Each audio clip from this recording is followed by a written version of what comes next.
Ovo što vidite je manastir Morača. Podigao ga je knez Stefan sin Vukanov, unuk Stevana Nemanje, osnivača srpske srednjovekovne dinastije 1251. godine. Ubrzo oko 1260. crkva je posvećena Uspenju Bogorodici i bila je živopisana. Do 16. vijeka o istoriji manastira se malo zna. Krajem 15. manastir je zapustio i dijelom se obrušio. Obnovljen je oko 1570. godine. Od tada pa za sljedeće stoljeće u Morači se preduzimaju mnogi umjetnički poduhvati koji od kraja 17. vijeka polako jenjavaju. Tokom 18. manastir je u središtu ogorčenih borbi Moračana i okolnih plemena protiv Turaka, da bi 1820. ušao u sastav slobodne Crne Gore. A razlog našeg dolaska je upravo revitalizacija fresaka koje potiču iz 8. vijeka. Naime, posljednjih mjeseci i po dana stručnjaci Republičkog zavoda za zaštitu spomenika kulture izvode ovdje veoma značajne i obimne radove.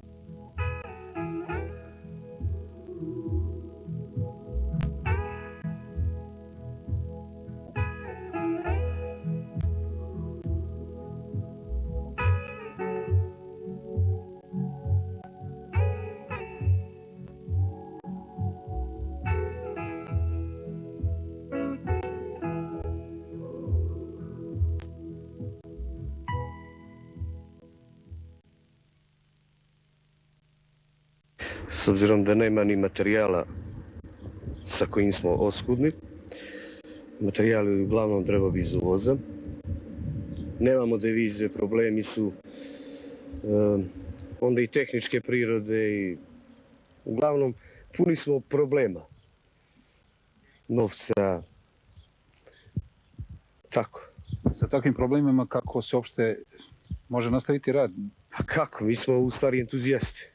Moramo se bavimo entuzijazmom, da radimo kao prije 40 godina, ili nam je tako rečeno, pa moramo biti tu jednostavno.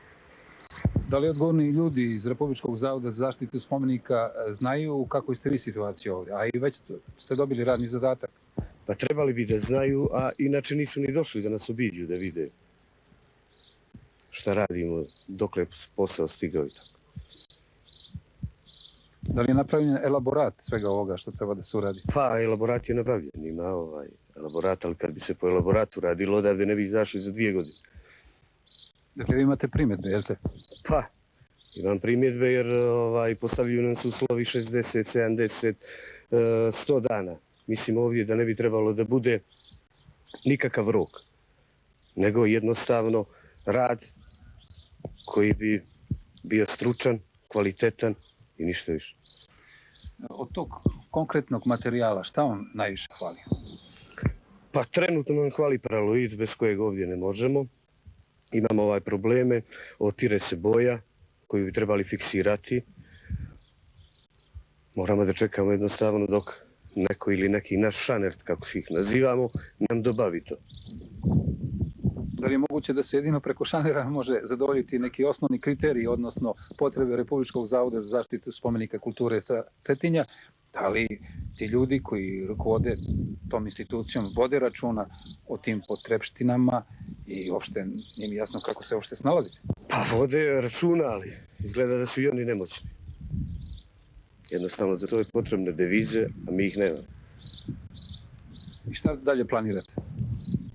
Pa sačekat ćemo još par dana, ukoliko ne bude materijala, jednostavno ćemo se vratiti na Cetinju. Da li je stanje ovako kako jeste, što se tiče fresko ansambla, kritično i samim tim da ne bi smjelo doći do nikakvog odlaganja, zar ne? Pa ja mislim da nije kritično i da može se odložiti. Da ne mora po svaku cijenu biti urađeno. Čija je ideja da vi budete ovdje?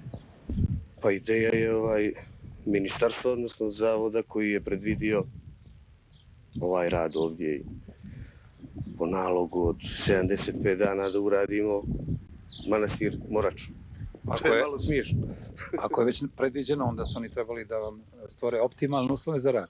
Pa da, ali izgleda da nisu Mi moramo da budemo i fizikalci i stručnjaci, ponajmanje stručnjaci. Da li to znači da ste vi ovu skelu morali da montirate? Pa neki jesu, ja lično nisam. Nisam htio da je montiram jer moj to nije posao. A neki iz ekipe jesu. valjda pod prijetnjom. Vi ste, rekao bih, dosta revoltirani zbog svega ovoga.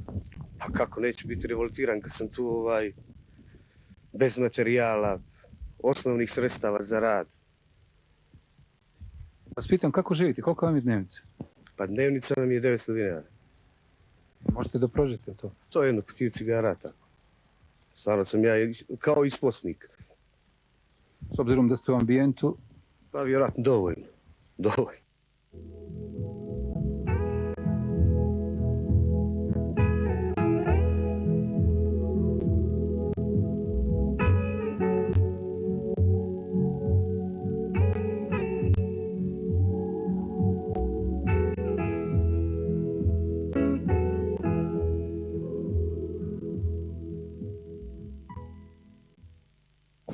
Radovane, vi ste čuli vašeg kolegu, nije sve onako kako ste zamislili i kako bi trebalo da bude. Pa dobro, ja bih htio samo da se nadovežem, da punim ovo što je on objasnio u vezi.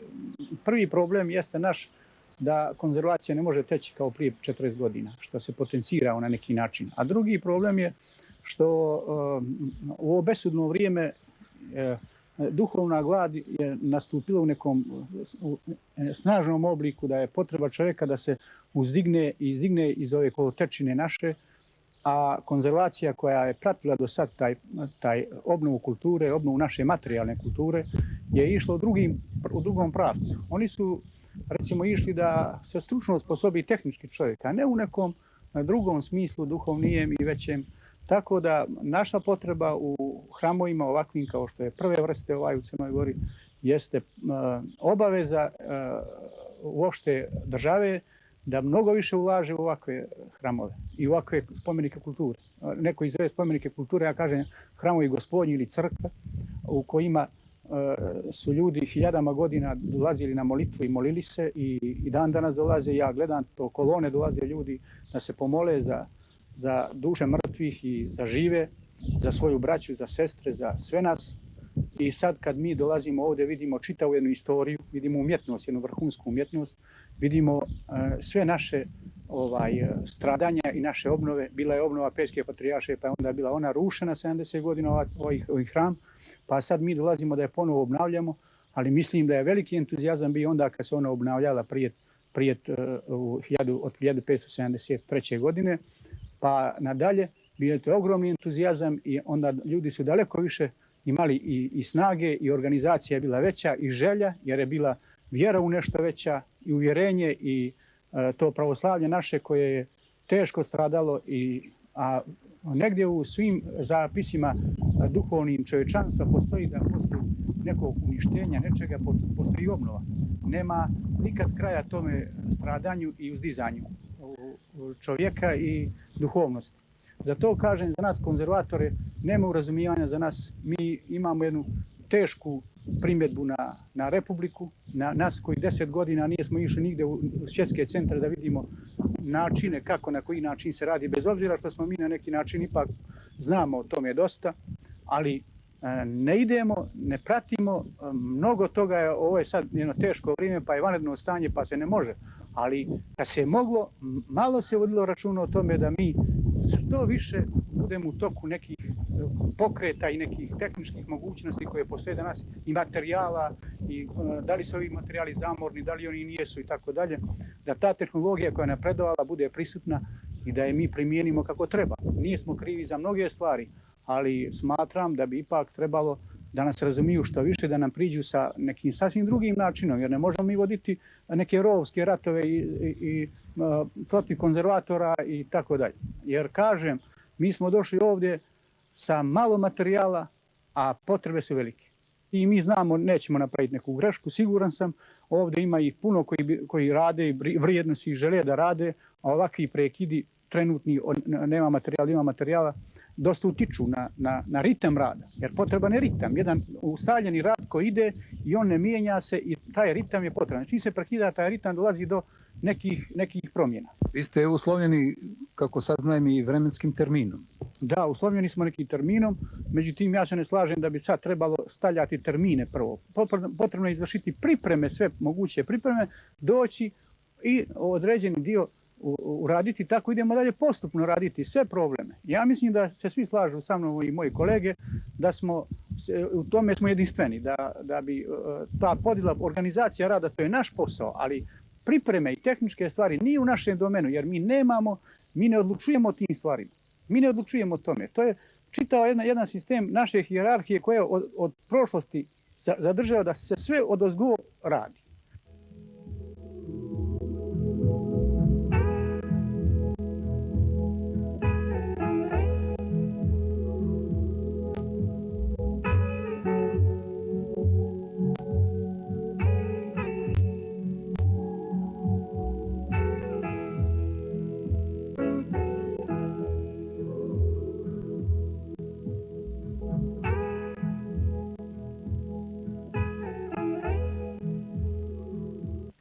Živko, vi ste također konzervator slikar, inače ste član upravnog odbora Republičkog zavoda za zaštitu spomenika kulture. Do sada smo čuli, zapravo radi se o jednom kolektivnom lamentu, o jednoj jadikovki koja je, čini se, sasvim opravdana. Zar je moralo do toga da dođe? Zar ste morali u ovakvim uslovima baš da radite? Pa znate kako, računam da Republika, ako je prihvatila jedan ovakav izazov konzervacije jednog ovakvog objekta, trebala je da iznađe mogućnosti da se obezbijede daleko veća sredstva nego što su obezbijeđene. Jer nešto manje od 2000 milijardi koliko je obezbijeđeno za ovaj objekat, mislim da ne može da pokrije ni najosnovnije potrebe nabavke nekog osnovnog materijala. Uglavnom se radi o uvoznom materijalu Lefrankove proizvodnje za koji je potrebno obezbijediti devize. Tako da problem recimo jedne četkice za retuše koja košta 10 maraka sigurno je nikad i nigdje nećemo naći jeftinije. Ona je tamo 10 maraka, u Jugoslaviji se ne proizvodi, a 10 maraka kod nas, boga mi, je velika suma. To je znači jedna četkica nosi skoro 10.000 dinara. Tako da trebalo se pozabaviti tim problemom, obezbijediti neka devizna sredstva za rad, pa tek onda pristupiti realizaciji konzervacije jednog ovako značajnog objekta. Reklo bi se da vi zapravo gradite kuću bez temelja. Pa samo entuzijazam je u pitanju. Pokušali smo se baviti konzervacijom, međutim i neki osnovni materijali, opet se radi o uvoznim materijalima, su sad pri kraju. Dobili smo neke male količine tih materijala, naišli smo na neke probleme koji nijesu mogli da budu obrađeni u elaboratu, jer elaborat je rađen sa zemlje, a mi smo se sada popeli na 12 metara visine i tek tada smo mogli da shvatimo stvarne probleme konzervatorske koji su tamo, odnosno problem otiranja bojenog sloja. Da bismo pristupili konzervaciji te boje, morali bi je prvo konsolidovati, a konsolidaciju možemo uraditi samo paraloidom. To je uvozni materijal, kilogram jednog paraloida je oko 100 maraka. Znači sve se opet nešto svodi na nekim markama. Ne bunimo se mi protiv nekih naših zarada, to je neki jugoslovenski prosjek, to je ova opšta situacija i politička i sve to, shvatamo mi to dobro. Ali stvarno, da bismo mogli kvalitetno raditi, moramo imati kvalitetne materijale. Da li ste to znali prije nego što ste krenuli na ovaj put? Pa znali smo, mada smo imali obećanje da ćemo nešto i u hodu uspjeti da nabavimo. Bitno je bilo početi, a neki će nam materijali stizati. Ko vam je obećavao? Pa obećanje smo dobili od direktora da će se vjerovatno uspjeti nabaviti to. Da li je direktor dolazio do vas da vas posjeti? Pa mi smo ovdje već 20 i nešto dana. Još uvijek niko nije došao iz zavoda. Dolazio je u prolazu, u stvari, zamjenik ministra za kulturu Kalezić. Vidio je šta radimo, kako radimo, tako. I u ovakvoj situaciji kako dalje? Pa treba znati šta je. postoji ona izreka ili kuj ili ne mrči. Znači, vidjeti da li da se stvarno nastave radovi, da li je kome stalo do ovakvog objekta. Ako jeste, onda odriješiti kesu i krenuti na realizaciju ovog objekta. Ja mislim da sve može da se nabavi vrlo lako. Bar i nije daleko, nije to preko svijeta. Znači, samo treba nešto malo deviza. Da li vi na tim sastancima imate priliku, imate mogućnosti, da ne kažem hrabrosti, da jednostavno ovu suvu realnost, neprijatnu realnost, ponekad i eksponirate na tim sastancima? Pa znate kako, imali smo do sad jedan sastanak, ja sam ovo sve uspio iznijeti na tom sastanku. Tada sam tražio i neke naše veće dnevnice da budu, jer sam uporedio dnevnice na službenom putovanju i dnevnice na skeli na visini recimo 10-12 metara i ne mogu nikako da shvatim da može ista dnevnica biti onome koji sjedi i sklopi neki posao za stolom ili nama koji radimo na nekim klimavim skelama i klimavim daskama. Jeste osigurani? Da, osigurani smo, ono osnovno osiguranje, a inače mislim da je možda trebalo izvršiti i ljekarske preglede prije rada, dobiti neke ateste za rad na visini. Tako, to su sve neki problemi. Mada i bez svega toga, samo malo dobre volje, malo razumijevanja, odgovornih ljudi koji daju novac za ovakve poslove. Možda bi trebalo, ako već Republika nije sposobna, naći sponzore sa strane. Možda ima, recimo, privatnog kapitala koji bi rado uložili novac, da im se negdje ime pomene kao neki veliki ktitor i gospodin taj i taj pomogao je obnovu jednog manastira.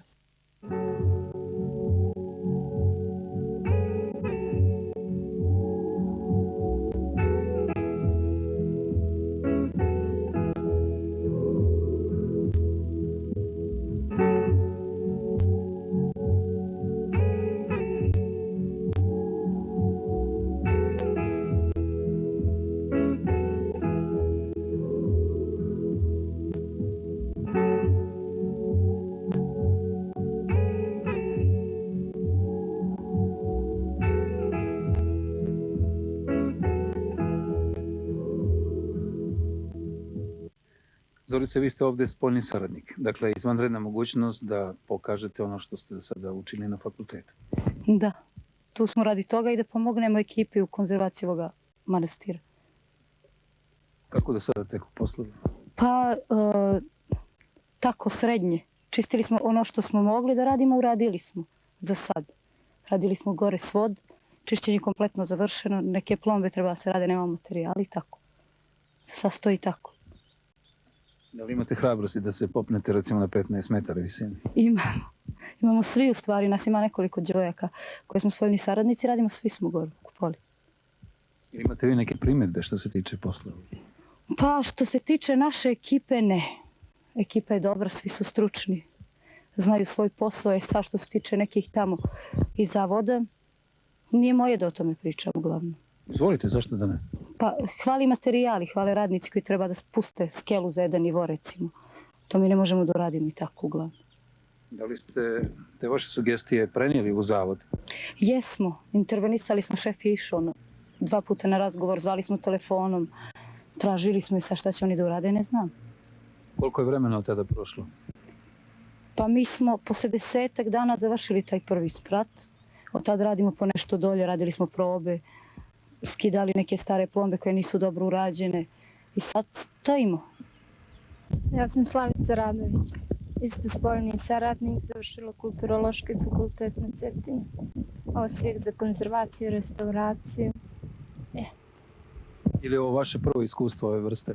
Ne, nije prvo iskustvo, radila sam više godina po terenima širom Srbije. Radila sam na Oplencu, Ravanici, Lazarici, u Budvi na mozaicima i tako imala sam više iskustva. Volja za rad tu, znači volja je prisutna kod nas, međutim kao što su rekli problemi postoje, znači materijala nema i mi ne možemo da radimo. Znači sve zavisi od nekih njih. Znači ostaje samo da se čeka. Šta ćete danas? Dok kada, evo vidjet ćemo. Šta ćete danas raditi, recimo? Pa danas ništa. Juče šta ste radili? Juče smo radili neke probe u donjim dijelovima crkve. Radili smo u stvari sa materijalom koji smo imali i radili smo to što smo mogli da radimo. U svodu smo, kao što su rekli, završili. Sad smo vršili te probe dolje u donjim dijelovima crkve i sad čekamo materijal da bi nastavili da radimo. Šta mislite koliko ćete čekati? Pa ne znam, zavisi od njih. Od koga? Pa sad ja ne znam ko su ti oni.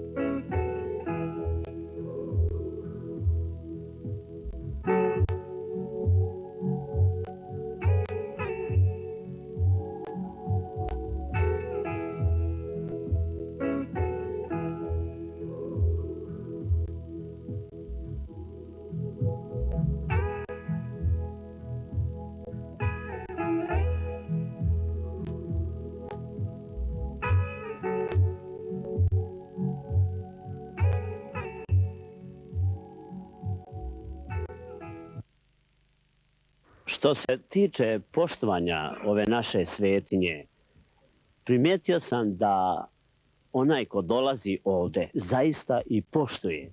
Sada neću kazati za mlade ljude, možda koji nisu ni svesni toga, koji su hteli da napiše ime na zidu, a s tim da poštete fresku.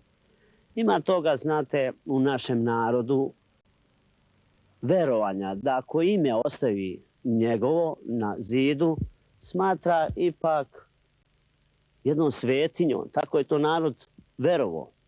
Da voli da ima ime da mu stoji u manastiru, naročito na fresci. A čak se i verovalo, primijetili ste u maloj crkvi Svetoga Nikole, da su iskopate i oči freskama, jer se verovalo da ako je žena nerotkinja i da popije kreč od freske, da će imati svoj porod. To je čisto narodno verovanje.